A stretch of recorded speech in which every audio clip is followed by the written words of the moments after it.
রাতের নীরবতা ভেঙে ভোরের আলো ফুটতেই শুরু হয়ে যায় যান্ত্রিক জীবনের শত ব্যস্ততা। কে কার আগে ছুটবে তার প্রতিযোগিতায় ব্যস্ত সবাই।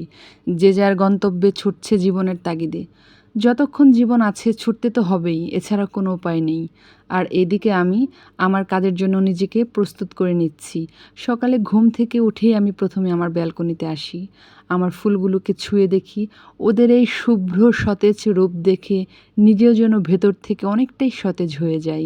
সেই সতেজ মন নিয়েই শুরু করি আমার কর্মব্যস্ত প্রতিটি সকাল, প্রতিটি দিন। তাই আমার মনে হয় প্রতিটা মানুষের সকালটা শুরু হওয়া উচিত ভালো মন নিয়ে। তাই আপনি যা করতে ভালোবাসেন অথবা যেটা আপনার প্রিয়, সকালটা শুরু হোক তার সান্নিধ্য দিয়েই। সেটা হতে পারে গাছ, ফুল অথবা আপনার প্রিয় পোষা প্রাণী। দেখবেন দিনের শুরুটা যদি সুন্দর হয়, সারাটা দিন এই সুন্দর মুহূর্তকে ভেবেই ভালো কেটে যাবে। আমি তো এভাবেই দিন শুরু করি। সকালটা আমার এভাবেই শুরু হয়। এত সুন্দর ফুলেও যেমন কাঁটা আছে, জীবনের চলার পথেও কিন্তু তেমন কাঁটা থাকবে। তাতে কি, হোক না শুরুটা সুন্দর।